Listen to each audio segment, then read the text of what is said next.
Abrimos el segundo bloque de Redacción Abierta. Estamos analizando con economistas, con politólogos, todo este escenario que se ha abierto desde el domingo 10 de diciembre y llegando a lo último, que son los anuncios económicos realizados hace una hora nada más por el ministro Luis Caputo. Lo sumamos a esta mesa José María Rinaldi, docente de la Universidad Nacional de Córdoba. José, ¿cómo te va? Buenas noches, gracias por sumarte. Hola, ¿qué tal? Un gusto. En lo personal me va muy bien. Buenísimo. Bueno, vamos a ver en los otros aspectos, si analizas, digamos, y te sigue yendo muy bien. Vamos a aclararle a la gente que no somos parientes. Usted es Rinaldi, yo soy Reinaldi, digamos, ¿sí? Así es. Bueno, José, primeros trazos, primeras impresiones, ya vienen hablando los dos economistas que están aquí sobre lo que se anunció recién. A ver, ¿qué te dejaron estos anuncios de estas 10 medidas y ese diagnóstico que hizo el ministro Luis Caputo? No, ninguna novedad. Aplicaron estrictamente el manual de neoliberal. No, no libertario, neoliberal. El libertario es otro, el anarco-libertario es otro. El manual prácticamente es un calco de los primeros anuncios, nada más que estos tuvieron un delay del 10 de diciembre del 2015. Macri fue más rápido y más furioso, digamos, en el anuncio. Estos son más profundos y más furiosos en la magnitud del ajuste, pero más o menos anunciaron todos devaluación, tarifazo, además del tarifazo, reducción institucional de ministerios y secretarías, cancelación de contratos públicos, restricción de las transferencias a las provincias, reducción de las transferencias a las universidades. Lo único que no tocaron, porque era lo más barato encomillado, es los planes sociales, y porque eso podría generar un rasguido en el tejido social, que si bien lo han anunciado, sería tratado a garrote, dentro de la ley todo, fuera de la ley nada, o con el que corta no cobra, ¿no? Con ese chantaje, y algunas imprecisiones, como fueron este decálogo, ¿no? Muy al consenso de Washington.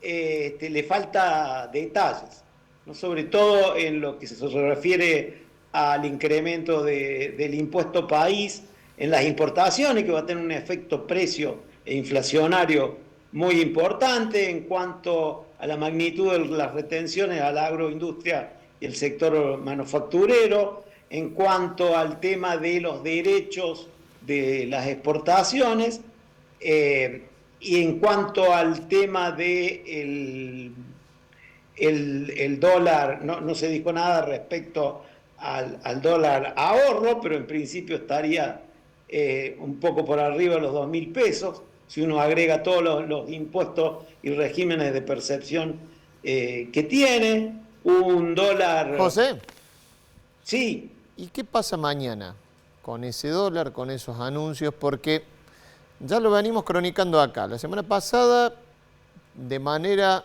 abro comillas, preventiva, muchos distribuidores bajaron la mercadería. Vamos a lo primordial, a las cuestiones de primera necesidad. Uno anda por almacenes, por supermercados, aumentos del 25-30%.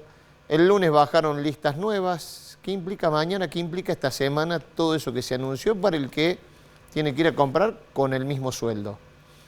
Bueno, ahora ya tienen certidumbre, o más o menos, hasta que anuncien los detalles, de cuánto va a ser el aumento. Y la experiencia indica que aumentaron cuando devaluó Massa, aumentaron después, cuando se devaluó el blue, cuando llegó a 1.100, aumentaron previo a los anuncios, estimando que iba a estar en 600 pesos y que la otra parte iba a ser en febrero. Ahora fue todo de una sola vez, y van a volver a aumentar ahora el 118,3%.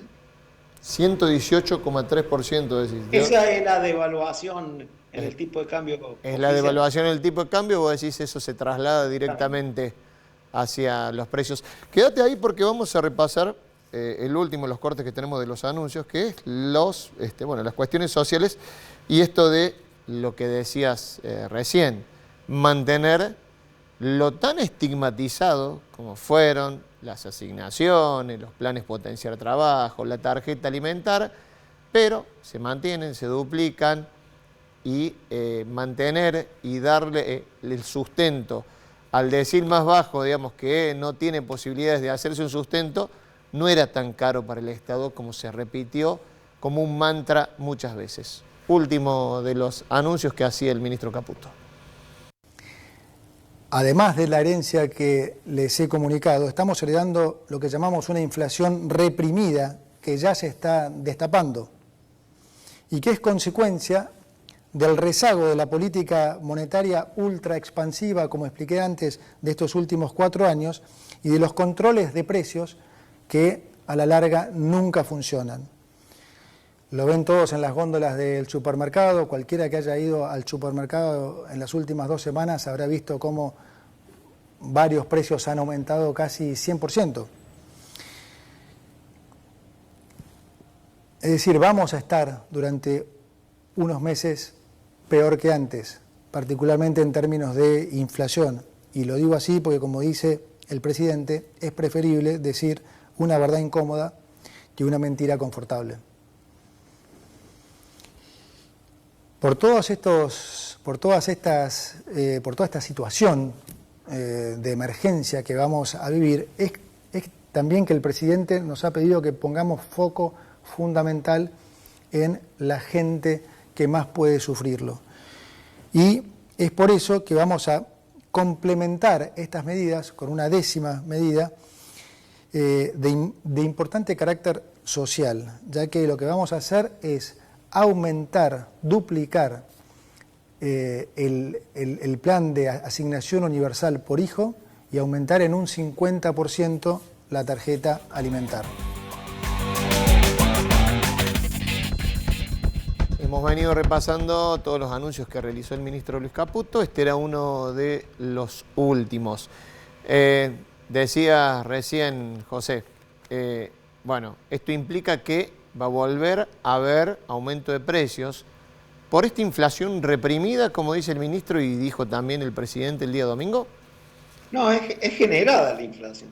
Es generada por dejar librado el precio de los alimentos, que es lo más importante, al mercado. Vos fíjate, hay 2 alimenticias que fijan los precios. Hay cuánto en ganadería, cuánto hay en grano, todo lo que sea en comida, son muy pocos, están cartelizados y aumentan lo que quieren. Entonces, cuando yo saco el poder regulador que tiene el Estado, esto lo podés, en Estados Unidos se hace con el mercado, pero con regulaciones. Acá lo van a hacer. Se olvidó una cosa, los combustibles. Sí, no, los combustibles no se dijo van a nada de tener combustibles. Marco regulatorio. Entonces, vamos a pagar la nafta, lo que la pagan los norteamericanos, pero con ingresos nuestros. Entonces, esto de dejar sometido a las reglas del mercado el precio es una falacia total, no lo hace ningún país del mundo, menos un país como la Argentina, que tiene una estructura muy oligopolizada, monopolizada, duopolizada. Es decir, son muy poquitos los formadores de precios y son los que manejan los precios. Si yo fuera Roca, diría fantástico, lo mejor que me puede pasar en el mercado, porque soy el único. Yo fijo el precio del aluminio, yo fijo el precio del acero. Si fuera un fabricante de cerveza, diría fantástico, porque somos 2, las embotelladores de cerveza. Si fuera de petrolero, diría fantástico, somos 3. Entonces nos ponemos de acuerdo, nos sentamos los 3 y fijamos el precio. Esto no existe en ninguna en ninguna parte del mundo. En Estados Unidos tienen leyes antimonopólicas. La Internet es uno solo, es un monopolio. Por ejemplo, la fusión que se hizo entre la Telefónica y el grupo Clarín, en Estados Unidos no hubiera sido posible. Está claro. Entonces, José. nosotros tenemos una estructura concentrada muy parecida a la de Estados Unidos. Esto lo plantea Jonathan Tepper en Los mitos del capitalismo, un excelente libro que no tiene tantos años. Nada más que ellos tienen mecanismos regulatorios que funcionan. Todo el mundo los tiene. Está más que claro. José, muchas gracias por sumarte y por la claridad de siempre también. Te mando un abrazo grande. No me gusta hacer periodismo de periodistas, pero sí saludo que se haya ampliado el vocabulario. En estos días escuché más de un comunicador que hasta hace poco no tenía el término especuladores, utilizarlo. Eso es bueno, porque amplía el vocabulario, digamos. Ahora resulta que sí existen los especuladores. Lo habrán visto por ahí, digamos. Antes, hasta hace algunos días nomás, no existían los especuladores. Bueno, recién lo decía Marcelo Nayet, se quiso construir o se intenta construir una mística, pero es difícil con este panorama. Sin embargo, hay por lo menos un consenso, por lo menos todavía, más allá de la luna de miel, se hablaba de un apoyo a las medidas. Estaba medido por encuestas, creo que había estudios, ¿no? Exactamente. En este momento sí hay un nivel de aprobación de Milei, obviamente recién está comenzando. Pero ya lo había de antes, digo, cuando ganó las elecciones. Se venía viendo desde antes, pero que la gente lo votaba a pesar de sus propuestas, ¿no? Claro. Que propuestas como la privatización no tenían niveles de apoyo mayoritarios, a pesar de eso elegían votarlo. Estas propuestas, las más radicales, han quedado atrás. Estamos viendo que hoy hay otra agenda, en principio, y lo curioso es pensar que una de las propuestas que más niveles de apoyo tenía era la eliminación de los planes sociales, cosa que evidentemente hoy no están pudiendo hacer, porque justamente están planteando que no van a tocar el potencial trabajo, que es el principal sostén de los trabajadores de la economía popular, que van a aumentar la UH y que van a aumentar la tarjeta alimentar. Hay gente que a esto lo llama pragmatismo, yo le llamo, bueno, tener que chocarse con lo que es la realidad. Y por otro lado, sí creo que hay algunas medidas, como por ejemplo, achicar el Estado, que tienen un peso simbólico muy importante más para allá de la lo que se ciudadanía, ahorre. pero que no va a tener Claro, un peso más allá. fuerte, y esto probablemente los colegas economistas lo van a poder detallar mejor, pero no va a tener un peso fuerte en relación a reducción del déficit fiscal. Entonces, creo que Milei hoy se vale de un recurso muy potente, que es esto de decir, bueno, no hay plata, tenemos una herencia pesadísima, han dicho que es la más pesada de la historia, lo cual es falso. El discurso que él da en las escalinatas está lleno de datos falsos, pero eso, bueno, también es parte de este contexto en el que estamos viviendo, donde los datos y la evidencia científica no tienen relevancia. Sí, tiene más que ver con la instalación de... Es un discurso que a él le sirve, ¿no? Instalar esto de no hay plata y tenemos la peor herencia de la historia argentina. Ahora hay que ver cómo esto lo gestiona, y acá quiero mencionar algo que no me parece que sea menor. Yo siempre digo que la política es una profesión en sí misma que demanda de un conocimiento, de una trayectoria y de una expertise. Hoy tenemos a un presidente que nunca ha tenido a cargo un equipo de trabajo y hoy tiene que definir sobre la vida de todos los argentinos y de todas las argentinas. En ese sentido me pregunto, bueno, ¿cómo va a negociar con los gobernadores habiendo frenado las transferencias discrecionales? Porque hoy en día las transferencias discrecionales no son solamente un capricho, sino que son herramientas de gobernabilidad y herramientas para apagar focos de conflicto, por un lado. Por otro lado, la obra pública. ¿Qué va a hacer en relación a la obra pública con gobernadores y con intendentes? Y en tercer lugar, me pregunto, ¿esto es un gobierno de coalición o es un gobierno de la libertad avanza? ¿Cuál es el rol que va a tener Mauricio Macri en este esquema? Creo que son incógnitas que las vamos a terminar de ver en los próximos meses y que van a definir mucho, bueno, cuáles van a ser las posibilidades de márgenes de acción de este gobierno que recién está comenzando. Alfredo, recién decía José María el escenario con el que él piensa, bueno, nos vamos a levantar mañana. ¿Para vos? ¿Qué pasa mañana? Mira, también hay mucha incertidumbre porque, por ejemplo, no anunció Toto Caputo, que digamos cuando anunciaron que él iba a ser el ministro de Economía era porque, trae fondos y él, ¿no? El trae genio fondos de, de fondos frescos. Va a traer dólares. Abre su discurso diciendo no tenemos posibilidad de emitir nada. O de endeudarnos, pero no anuncia nada al respecto. No anunció nada de dólares y digamos ya medio como que había el rum cuando volvieron de Estados Unidos, que volvían con las manos vacías. ¿no? Que no hay ni plata del FMI, que no hay plata de privados. Y encima hoy escuchamos que Milei tuvo que hacerle la pleitesía a China para ver si por lo menos consiguen algo de los yuanes chinos, ¿no? Con respecto a eso, perdón. Eso es gravísimo, digo, porque, sí. para responder tu pregunta de qué pasa mañana. O sea, mañana abre el mercado cambiario, mañana abre el mercado de los bonos, el mercado financiero. No hay dólares, no trajo dólares. Entonces, ¿qué va a pasar? Hubo esta devaluación, subió el tipo de cambio 120%. Pero ¿qué va a pasar en los próximos días o mes? ¿Cómo va a seguir ese tipo de cambio? Lo que decía Gisela, han abierto o han anunciado que van a abrir las importaciones. Pero ¿y cómo se va a pagar esas importaciones si no hay dólares? Si ese es el principal problema que tiene el país. Por eso se dónde salen esos dólares? Por eso se pusieron estos límites a las importaciones para claro. los pocos dólares que tenemos, priorizarlo a lo más necesario y no estar... Ahora alguien quiere traer algo que totalmente innecesario, no se me ocurre ahora, pero seguro que lo sabrán. Sí, un champán claro, de $1.000, ponele, digamos, lo puede traer. O un auto, claro, un auto para los súper ricos, lo van a poder traer, ¿no? Y entonces no tenemos dólares que para traer cosas que necesitamos. Un insumo médico, digamos, claro. Entonces, digo, la falta de dólares, ese es el principal problema que tenemos como país. La falta de dólares, creo que hoy seguimos en esa situación. No, te quería apuntar porque ya sé que las cosas que se dijeron en campaña ya son historias, ya parecen prehistóricas, ¿no? Pero en más de una entrevista el presidente actual dijo que era experto en crecimiento, en proceso de crecimiento sin dinero. Creo que el concepto era así. Sí. ¿Con o sin dinero? Con o sin dinero. Digamos. Bueno, habrá que ver cómo funciona esa mano, digamos, con o sin dinero, porque recién, como bien decían ustedes, en realidad se refería, digamos, más bien, era una discusión teórica, digamos, de que hay modelos macroeconómicos en donde hay dinero y donde no hay dinero y es todo en términos reales. Es medio... medio complejo para explicarlo. Sí, no tiene pero mucho bueno, sentido, digamos, pero se lo agarró en el sentido de que vendía. De que podía hacer las cosas sin dinero, pero... Y a ver, y en base a estos... Yo creo que lo que él usa tiene modelos teóricos malísimos y digo, eso es el peligro. Aparte de no tener experiencia, encima tiene, esto que dijo, por ejemplo, Mondino hoy, y que es un poco esto. Bueno, porque...